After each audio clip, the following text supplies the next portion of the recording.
வணக்கம். இது news minute Tamil. நான் ஷபீர் அஹ்மத். இன்று தமிழக வெற்றி கழகத்தின் தலைவரும் நடிகருமான திரு விஜய் அவர்கள் மாணவர்களை இரண்டாவது முறையாக சந்தித்திருக்கிறார். பல்வேறு விஷயங்கள் குறித்து அவர் பேசியிருக்கிறார். குறிப்பாக மாணவர்கள் அரசியலை புரிந்து கொள்ள வேண்டும், தங்களை சுற்றி நடக்கின்ற அரசியலை அவர்கள் பார்க்க வேண்டும் அப்படின்ற சில அறிவுரைகள்லாம் கொடுத்திருக்காரு. அதுக்கப்புறம் இந்த போதைப் பொருள் சம்பந்தமாகவும் அவர் அவருடைய ஸ்பீச்ல பேசியிருக்காரு. ஸோ இன்னொன்னு, ஒரு பக்கம் இந்த நடவடிக்கை, இன்னொரு பக்கம் விஜய் யாருடன் கூட்டணி சேரப் போகிறார், சீமான் ஆல்ரெடி கூட்டணிக்கான அச்சாரம் அமைக்கப்பட்டு விட்டது அப்படின்ற கருத்துக்கள் எல்லாம் சொல்லியிருக்காரு. இதை பற்றி பேசுவதற்காக நம்மோடு பத்திரிகையாளர் திரு சிவபிரியன் அவர்கள் இணைந்துள்ளார். வணக்கம் சார். விஜயோடைய ஸ்பீச், இந்த சந்திப்பு, மாணவர்களுடனான இந்த சந்திப்பு, ஏன்னா அந்த அரசியல் கட்சி அறிவித்ததுக்கு பிறகு அவர் மாணவர்களை சந்திக்கிறார். பெரிய எதிர்பார்ப்பு அப்படின்றது இருந்துச்சு. பட் அவருடைய ஸ்பீச்ல ஒரு லிமிட்டெட் பாயிண்ட்ஸ் மட்டும் தான் கொடுத்திருக்காரு. பெரிய அளவுக்கு அரசியல் கருத்துக்கள்லாம் ஒன்றும் அவர் பேசல. நீங்க எப்படி அதை பாக்குறீங்க சார்? இல்ல, நீங்க சொன்ன மாதிரி தான் ஷபீர். இது first speech after he launched his political party. இன்னும் கொஞ்சம் ஜோஷ் இருந்திருக்குன்னு நினைக்கிறேன் இந்த ஸ்பீச்ல. ஏன்னா எல்லாரும் எதிர்பார்க்கக்கூடிய ஒரு விஷயம், கள்ளக்குறிச்சி விவகாரத்துல ஒரு முழுநீள அறிக்கை ஒன்று கொடுத்திருந்தாரு. சிஏஏல அறிக்கை இல்லாம ஒரு 2 பேரால ஒரு அறிக்கை இருந்தது. இந்த 2 அறிக்கைகளை தவிர்த்து விஜய் அவர்களுடைய கட்சியினுடைய ட்விட்டர் ஹேண்டல்ல எடுத்து பாத்தீங்கன்னா எல்லாமே வாழ்த்தாதான் இருக்கும். அவங்க கொடுத்ததே கிட்டத்தட்ட 2 இல்ல 3 அறிக்கைகள் தான் இது வரைக்கும் கொடுத்திருக்காங்க. அதுல ரொம்ப டீட்டெயில்டான அறிக்கை கள்ளக்குறிச்சிக்கு மட்டும்தான் அந்த அறிக்கை கொடுக்கப்பட்டது. ஸோ அப்படி இருக்கிற பட்சத்துல நாடாளுமன்ற தேர்தலுக்கு பிறகு விஜய் அவர்களுடைய அரசியல் பிரவேசம் தொடங்கும்னு எல்லாம் எதிர்பார்த்துக்கிட்டு இருக்கிற அந்த நிலைமையில இப்படிப்பட்ட ஒரு மீட்டிங் வரும்போது, அதுவும் மாணவர்கள் கிட்ட பேசும்பொழுது விஜய் கிட்ட இருந்து நிறைய எதிர்பார்த்தோம். ஆனால் மாணவர்களுடைய பிரச்சனைகளையே முழுவதுமாக விஜய் அவர்கள் பேசவில்லை அப்படிங்கிறதா என்னுடைய கருத்தா இருக்கிறது. இங்க என்னன்னு பாத்தீங்கன்னா, அவர் அந்த போதைப் பொருள் பத்தி பேசுறாரு. அது வாழ்த்த வேண்டிய விஷயம். விஜய் அவர்களை அது என்னன்னா, லைக் மாணவர்கள் கிட்ட அதை பத்தி பேசுறது ஒரு விழிப்புணர்வை ஏற்படுத்தும். ஏன்னா அந்த ட்ரக்ஸை ஃபர்ஸ்ட் மாணவர்களுக்கு இன்ட்ரடியூஸ் பண்றதே அவங்க ஒரு 12வது படிக்கும் போது இல்லை காலேஜ்க்கு போகும்போது அந்த டைம்ல தான் அவங்களுக்கு அந்த ட்ரக்ஸ் இன்ட்ரடியூஸ் ஆகுது. அது இன்ட்ரடியூஸ் ஆகுறதுக்கு முன்னால் அவங்க கிட்ட இதனுடைய தீய பழக்கங்கள், இது என்ன அளவுக்கு அவர்களுடைய மனதை உடலை பாதிக்கும் போன்ற விஷயங்கள்ல அவேர்னஸ் எல்லாம் விஜய் அவர்கள் சொல்றது. இன்னொன்னு, அவர் ஒரு பொலிட்டிக்கல் ஸ்டாண்டை எடுத்திருக்காரு. டிஎம்கேவை இந்த விஷயத்துல அவர் எதிர்க்கிறாரு. கள்ளக்குறிச்சி விவகாரத்திலையும் டிஎம்கே உடைய ஃபெயிலியர்னு சொன்னாரு. So stand is very clear. Is going to be against the DMK politically. ஆளுங்கட்சியை விமர்சனம் செய்யக்கூடிய ஒரு ஸ்பீச் தான் இது. அப்படிதான் பார்க்கணும். ஏன்னா இந்த குறிப்பாக இந்த ட்ரக்ஸ் அப்படின்ற ஒரு விஷயம், கஞ்சா, மற்ற போதைப் பொருட்கள் அப்படின்றது கிட்டத்தட்ட அது ஒரு சர்ச்சையாகவே இருந்திருக்கிறது. ஏன்னா இந்த ஆட்சியை பொறுத்த வரைக்கும் அந்த விஷயங்களை எல்லாம் அவங்க தடுக்க தவறினார்கள் அப்படின்றது. கூடுதலாக கள்ளச்சாராயம் விஷயமும் கடந்த ஆண்டும் ஒரு ட்ராஜடி நடந்துச்சு, இந்த ஆண்டும் ஒரு ட்ராஜடி நடந்திருக்கு அப்படின்ற போது இந்த விஷயங்கள் குறித்து இந்த அரசாங்கம் கவனிக்க வேண்டும் அப்படின்ற ஒரு மெசேஜ் அதுல இருக்கு. ஆமா, நிச்சயமா. லைக் விஜய் அவர்கள் சிஏஏ பத்தின ஒரு அறிக்கை கொடுக்கும்போது கூட மாநில அரசு அதை இம்ப்ளிமெண்ட் பண்ணக்கூடாதுன்னு தான் சொன்னாரே தவிர, அதை கொண்டு வந்த ஒரு மத்திய அரசை எதிர்த்து ஒரு அறிக்கையோ இல்லை ஒரு வார்த்தையோ அதுல இல்லை. இன்னொன்னு, மாநில அரசுக்கு அந்த அதிகாரம் இருக்கிறதா இல்லையா அப்படிங்கறது கூட அந்த அறிக்கை தயாரிச்சவங்க யோசிக்கல. இன்னொன்னு, they just went by state government அதை இம்ப்ளிமெண்ட் பண்ண மாட்டேன்னு சொன்னாங்கல்ல. ஸ்டேட் கவர்மெண்ட்டுக்கு அதை இம்ப்ளிமெண்ட் பண்ண மாட்டேன்னு சொல்ற அதிகாரமே கிடையாது. இங்க ஒரு சென்ட்ரல் லாவை நீங்க இன்னைக்கு பாகிஸ்தான்ல இருந்து வந்த ஒரு இந்து தமிழ்நாட்டில் உள்ள ஏதாவது ஒரு மாவட்ட கலெக்டரிடம் சென்று எனக்கு சிட்டிசன்ஷிப் கொடுக்கணும்னு போய் கேட்டார்னா அதை அவர் ப்ராசஸ் பண்ணி ஆக வேண்டும். அதை அவர் கிடப்புல எல்லாம் போடவே முடியாது. ஸோ அதை கூட புரிந்து கொள்ளாமல் தான் அந்த அறிக்கை முதலில் கொடுக்கப்பட்டது. ஸோ இப்போ இந்த கள்ளச்சாராய விவகாரத்திலும் ட்ரக்ஸ் விஷயத்திலும் திமுக மீது எழுப்பப்படுகின்ற கேள்விகள், அந்த விமர்சனங்கள் நியாயமானவை. ஒரு அரசியல் கட்சியாக விஜய் அதையெல்லாம் செய்ய வேண்டியதுதான்.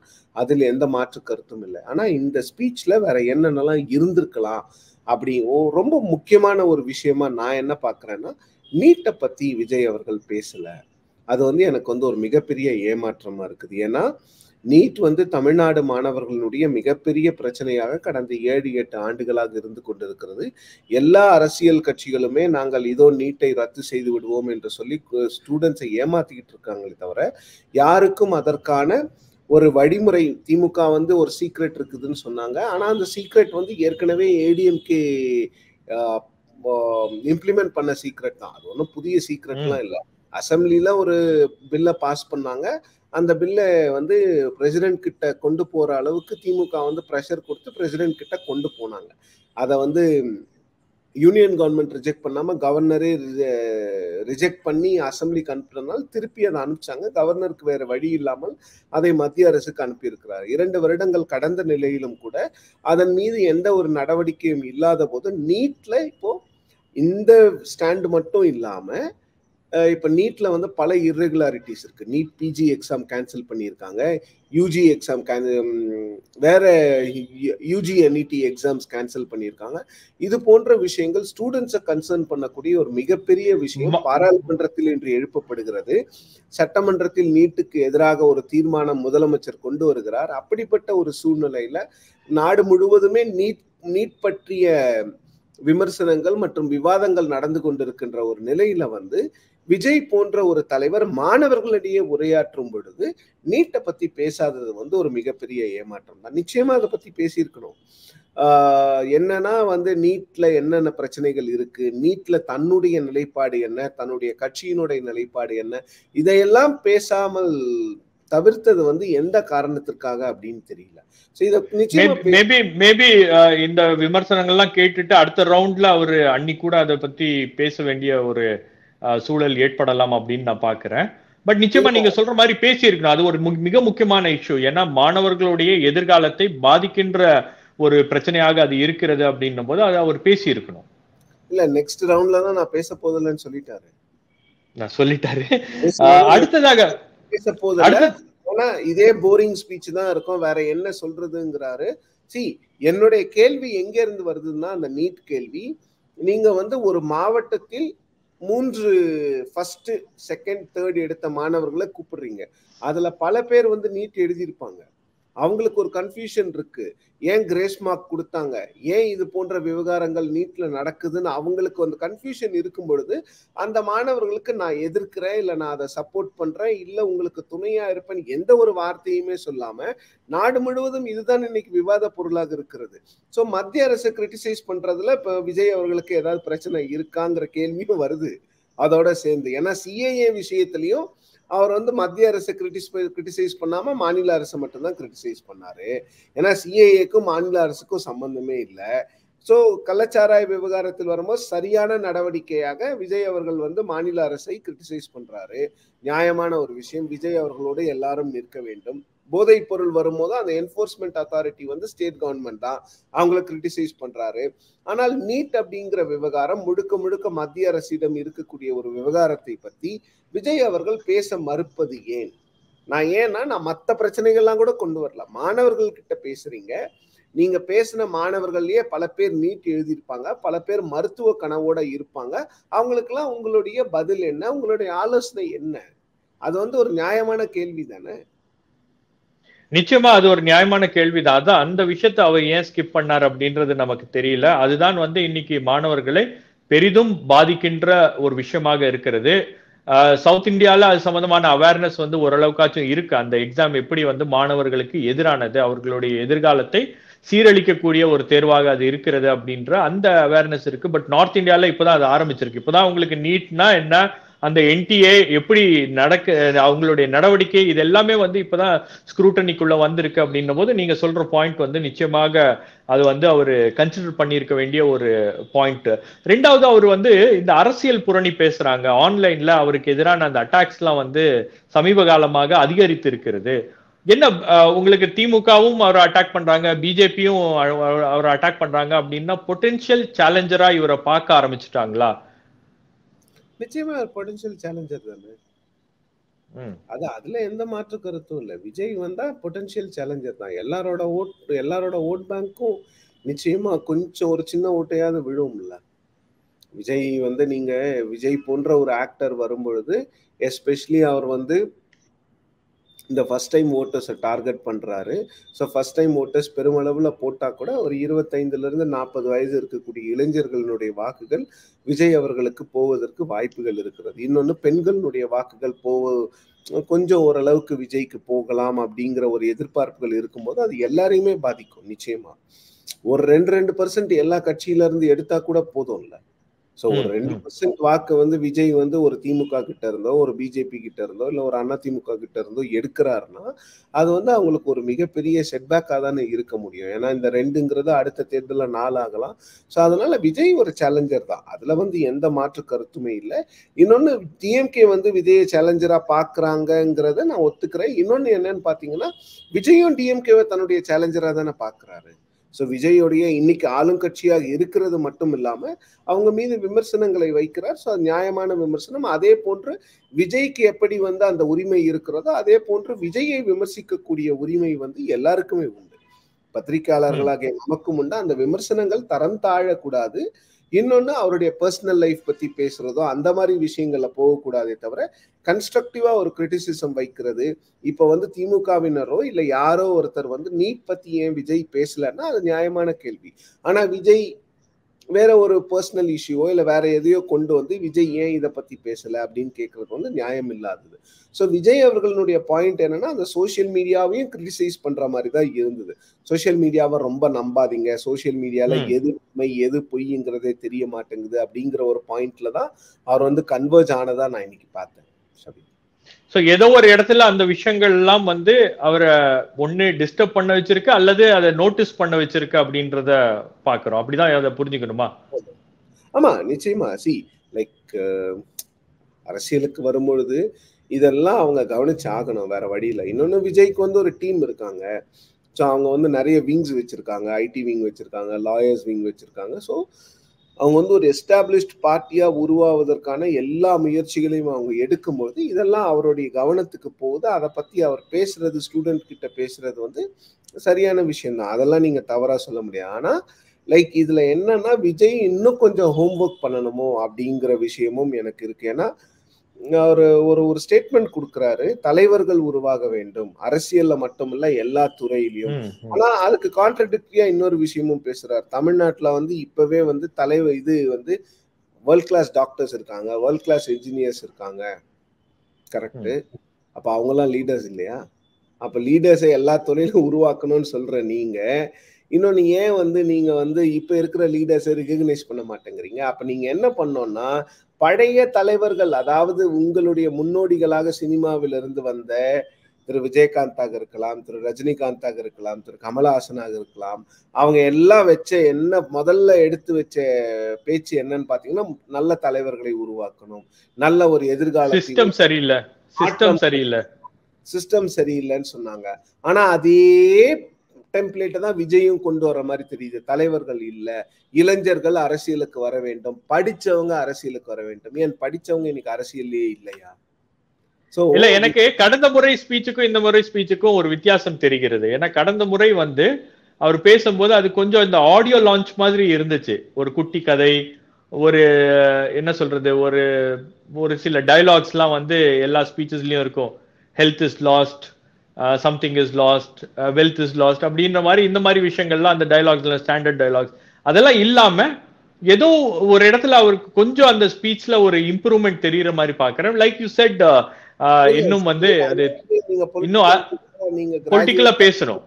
கிராஜுவேட் ஆகும்போது இன்னும் நிறைய பொலிட்டிக்கல் விஷயங்களை நீங்க பேசணும். தமிழ்நாட்டினுடைய பிரச்சனைகள் பல இருக்கிறது. நீட்ல உங்க ஸ்டாண்ட் என்ன, இன்னொன்னு சிஏஏல உங்களுடைய ஸ்டாண்ட ஒரு சில விஷயங்கள்ல சொல்லியிருக்கீங்க. நாளைக்கு வந்து சென்ட்ரல் கவர்மெண்ட்ல எவ்வளவு பிரச்சனைகள் வரப்போகுது, இன்னும் வந்து ஆப்போசிஷன் பார்ட்டிஸ் வந்து நிறைய இஷ்யூஸை வந்து கொண்டு வர போறாங்க வெளியில. அதெல்லாம் உங்களுடைய ஸ்டாண்ட் என்னங்கிறதெல்லாம் விஜய் ஒவ்வொரு விஷயத்திலையும் சொல்லி ஆகணும். தமிழ்நாட்டினுடைய பிரச்சனையே நிறைய இருக்கிறது, இங்க குடிப்பழக்கம் அதிகமாக இருக்கிறதுன்னு எல்லாருமே பேசுறாங்க. ஸோ டாஸ்மாக் விஷயத்துல, ப்ராஹிபிஷன்ல, அதாவது மது விலக்குல உங்களுடைய கொள்கை என்ன? நீங்க இன்னைக்கு ட்ரக்ஸுக்கு எதிராக பேசுறீங்க, நாளைக்கு மதுவுக்கு எதிராக பேசுவீங்களா? ஸோ இது போன்ற விஷயங்கள்லாம் விஜய் அவர்கள் வந்து பேசணும், இன்னும் நிறைய பேசணுங்க. ஏன்னா இவங்க என்ன நினைக்கிறாங்கன்னா கட்சியை ஸ்ட்ரக்சர்ல கொண்டு வந்துட்டு நாங்க வந்து கொஞ்சம் கொஞ்சமா தான் பேசுவோம், நாங்க வந்து எங்களுக்கு டைம் கொடுக்கணும். ஓகே, டைம் கொடுக்கறது ஃபைன். ஆனா நீங்க அதே போன்ற விஷயங்கள்ல மத்தவங்க டைம் கேட்டா யாரும் கொடுக்கறது இல்ல. அது போன்றுதான் அரசியலுக்கு வந்துட்ட பிறகு கொஞ்சம் திக் ஸ்கின்டா தான் இருக்கணும். எல்லாத்துலயும் உட்காந்துக்கிட்டு இப்படி பண்றாங்க அப்படின்லாம் ஃபேன்ஸ் எல்லாம் பேசிட்டு இருக்க கூடாது. அரசியல்னா கொஞ்சம் திக் ஸ்கின்டா எல்லாரும் கிரிட்டிசைஸ் பண்ணுவாங்க, எல்லாரும் வந்து ஒரு சில விமர்சனங்களை வைப்பாங்க. அதையெல்லாம் ஏற்றுக்கொண்டுதான் ஆக வேண்டும். நிறைய விஷயங்கள்ல வந்து விஜய் வந்து தன்னுடைய நிலைப்பாட்டை சொல்லணும். என்னென்ன விஷயங்கள் தமிழ்நாட்டினுடைய பிரதான பிரச்சனைகளான காவிரி நீர் பங்கீடு, முல்லை பெரியார் நீர் விவகாரம், அதே போன்று வந்து ப்ராஹிபிஷன்ல என்ன, டாஸ்மாக்ல என்ன விஷயம். இன்னைக்கு ஒரு மிகப்பெரிய பிரச்சனை வந்து திருநெல்வேலியில போயிட்டு இருக்கு, இந்த மாஞ்சோலை எஸ்டேட் பிரச்சனை. அதை பற்றி விஜய் பேசலையே. அதெல்லாம் கூட 6000 பேரை 7000 பேரை வந்து பாதிக்கக்கூடிய ஒரு இன்னொன்னு இப்போ அதிமுக எம்எல்ஏஸ்களை வந்து சஸ்பெண்ட் பண்ணியிருந்தாங்க. அதை பற்றி விஜய் அவர்கள் பேசியிருக்கலாமே. அதெல்லாம் பிரச்சனை தானே. அதெல்லாம் ஃப்ரீடம் ஆஃப் ஸ்பீச். நேற்று சீமான் அவர்கள் போய் எடப்பாடி அவர்களுக்கு ஆதரவு கொடுக்குறாங்க. எதிர்கட்சிகள் எல்லாமே வந்து அதிமுகவை பிரதான எதிர்கட்சியாக பாவித்து அவங்க போய் நிறைய விஷயங்களை பண்ணும்போது விஜய் அவர்களும் அவங்களுக்கு ஒரு ரெப்ரசன்டேட்டிவ் அனுப்பிச்சிருக்கலாம்ல. ஸோ இப்போ என்னன்னா இங்க என்ன பிரச்சனைன்னா இவங்க வந்து ஒரு ஒரு கமல்ஹாசன் மாதிரி ஒரு சென்ட்ரிஸ்ட் அப்ரோச் எல்லாம் எடுக்கக்கூடாது. வெட்டு ஒண்ணு துண்டு ரெண்டுன்னு பேசணும் அரசியல்ல. அந்த விஷயங்களை வந்து விஜயின் தமிழக வெற்றி கழகம் விரைவாக கத்துக்கொண்டு, ஏன்னா நேரம் இல்லை. அவங்க நினைக்கலாம் இன்னும் 2 வருஷம் இருக்கு அப்படின்னு சொல்லிட்டு. நீங்க அரசியலுக்கு வந்த பிறகு உங்கள் மீது வந்து கேள்விகள் கடுமையாக வைக்கப்படும். எல்லாத்துக்கும் நீங்க பதில் சொல்லணும். ஏன்னா இங்க நீங்க வந்து விஜயினுடைய தமிழக வெற்றி கழகம் போன்ற புதிய கட்சிகள் வந்து எதிர்த்து போட்டியிட போவது வந்து ஜாம்பவான்களை எதிர்த்து.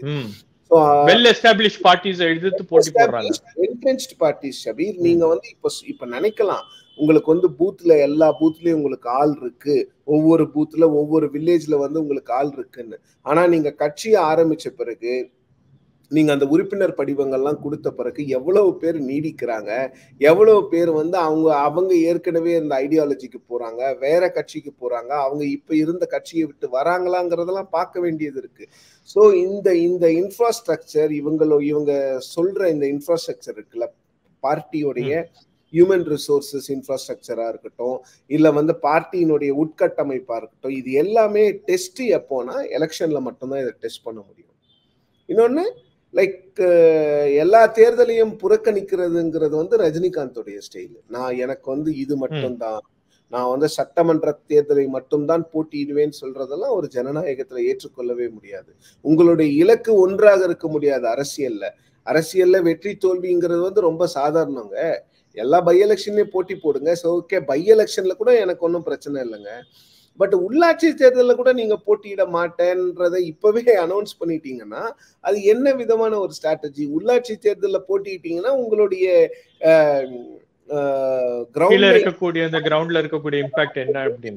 அது வந்து ஒரு அற்புதமான ஒரு ஆப்பர்ச்சுனிட்டி ஆச்சே.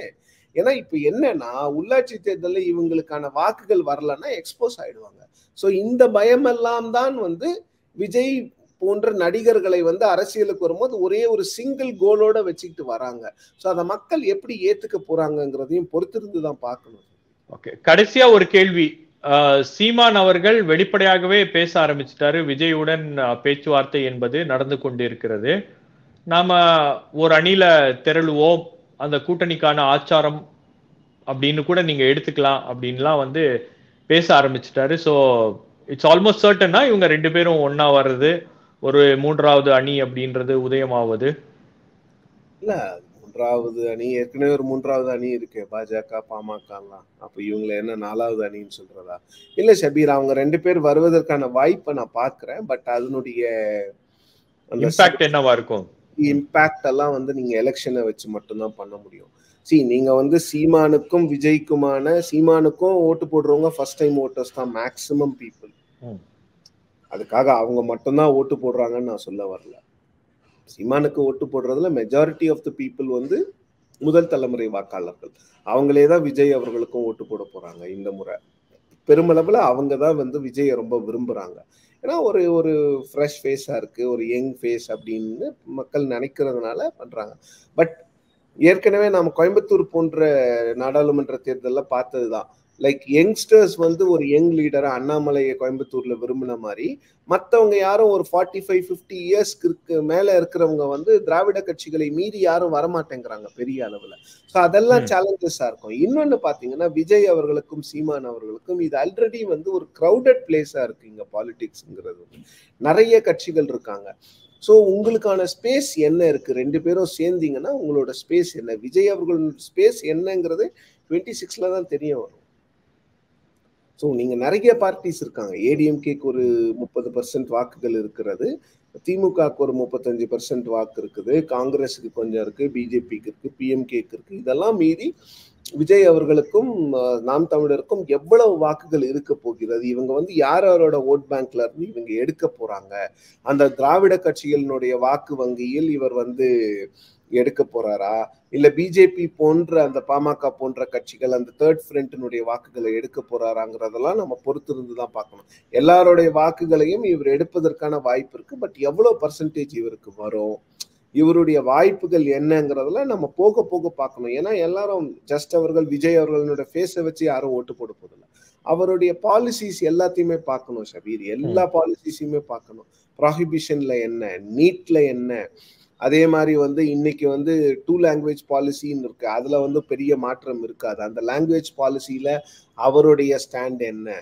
ஏன்னா இன்னைக்கு பிஜேபி வந்து இன்டைரக்டா ஹிந்தி கத்துக்கிட்டா என்னன்னு கேட்கறாங்க. அதற்கெல்லாம் அவருடைய பதில்கள் என்ன? ஸோ இதெல்லாம் நிறைய விஷயங்கள் விஜய் அவர்கள் வந்து பேச வேண்டியதாக இருக்கிறது. ஸோ அதெல்லாம் பேசுவாருங்கிற நம்பிக்கை இருக்கிறது. பேசட்டும், பேசினாதான் தெரியும் அவரோட பொலிட்டிக்கல் அஜெண்டா என்னவா இருக்குது, அவர் என்னெல்லாம் ஐடியாஸ் வச்சிருக்காரு. இன்னொன்னு ஐடியாஸ் வைக்கணும். ஏன்னா தமிழ்நாடு போன்ற ஸ்டேட்ல வந்து நீங்க வந்து ஒரு டிராவிடியன் மாடல் ஆஃப் கவர்னன்ஸ், நான் டிராவிடியன் மாடல் ஆஃப் கவர்னன்ஸ் சொல்றது வந்து 67ல இருந்து இன்னைக்கு வரையும் நடந்துட்டு இருக்க எல்லா கட்சிகளையும் சேர்த்து சொல்றேன், எல்லா திராவிட கட்சிகளையும். இந்த டிராவிடியன் மாடல் ஆஃப் கவர்னன்ஸை வந்து நீங்க வந்து ஒட்டுமொத்தமாக ஃபெயிலியர்னு சொல்ல முடியாது. ஏன்னா இந்த டிராவிடியன் மாடல் ஆஃப் கவர்னன்ஸ்ல தான் தமிழ்நாடு வந்து இன்னைக்கு ஜிடிபியில செகண்ட் ஸ்டேட். தமிழ்நாட்டில் தான் இன்னைக்கு வந்து அதிகப்படியான மேனுஃபேக்சரிங் நடக்குது. ஆப்பிள் ப்ராடக்ட்ஸ் எல்லாம் தமிழ்நாட்டில் மட்டும்தான் மேனுஃபேக்சர் பண்றாங்க இந்தியாவில். இன்னைக்கு வந்து எல்லா கம்பெனிகளும் தமிழ்நாட்டை நோக்கி படையெடுக்கிறது. சைனால இருந்து ஃபாக்ஸ்கான் வந்து ஃபர்ஸ்ட் அவங்க வெளியில வரும்பொழுது தமிழ்நாட்டில் சென்னையில் அவங்க ஃபேக்டரி ஆரம்பிக்கிறாங்க.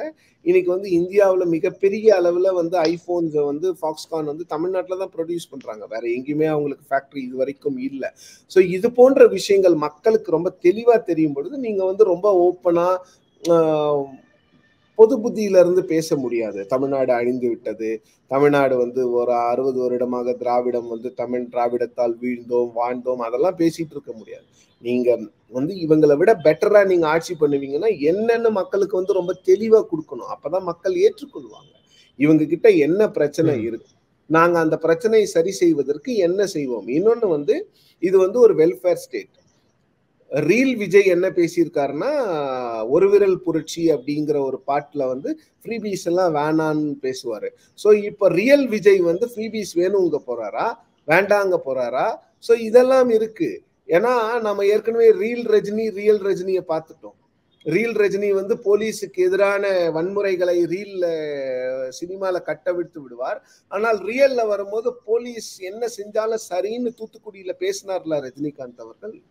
அதே போன்றுதான் ரியல் விஜய்க்கும் ரீல் விஜய்க்குமான வித்தியாசங்களை வந்து மக்கள் பார்க்கணும். அந்த ஃப்ரீபீஸ்ன்னு சொல்றாங்கல்ல, இலவசங்கள், அதாவது மக்களுக்கான வெல்ஃபேர் ப்ரோக்ராம்ஸ். இதுல வந்து விஜய் அவர்களுடைய ஸ்டாண்ட் என்ன? அவர் வந்து வெல்ஃபேர் ப்ரோக்ராம்ஸை கண்டினியூ பண்ணுவாரா, அதை டார்கெட்டடா கொண்டு வருவாரா, இல்ல வந்து வெல்ஃபேர் ப்ரோக்ராம்ஸ் வந்து என்னுடைய ஆட்சியில் இலவசங்களே இருக்காதுன்னு சொல்லுவாரா? இதெல்லாம் தமிழ்நாட்டினுடைய பிரதான பிரச்சனைகள். இதுல எல்லாம் விஜய் வந்து பேசி ஆகணும். இல்ல நாங்க அந்த நேரத்துக்கு ஏற்ற மாதிரி முடிவெடுப்போம்னா சொல்லிட்டு தப்பிக்க முடியாது. ஏன்னா இது வந்து ஒரு வெல்ஃபேர் ஸ்டேட். இங்க வந்து மக்கள் வந்து ஒருத்தருக்கு ஓட்டு போடணும்னா அவங்க என்னென்ன ஸ்கீம் கொடுக்குறாங்கன்னு பார்த்துட்டு தான் ஓட்டு போடுவாங்க.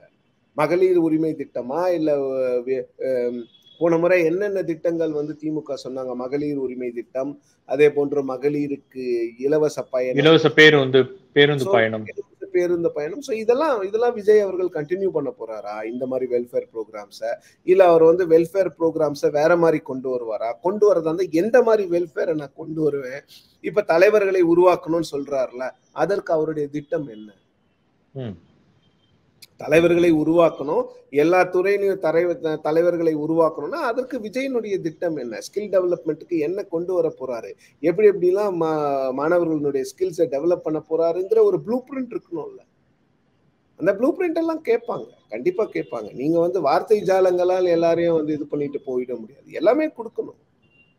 கண்டிப்பா சார், பாப்போம் விஜய் என்ன பண்ண போறார். அடுத்தடுத்த நிகழ்வுகளாக விஜயுடைய மூமெண்ட்ஸை பார்க்கும்போது நம்ம இந்த விஷயங்களுக்கெல்லாம் ஒரு பதில் கிடைக்கும் அப்படின்னு எதிர்பார்க்கலாம். எங்களோடு இணைந்து கொண்டு உங்களுடைய கருத்துக்களை பகிர்ந்து கொண்டமைக்காக மிக்க நன்றி சார். நன்றி.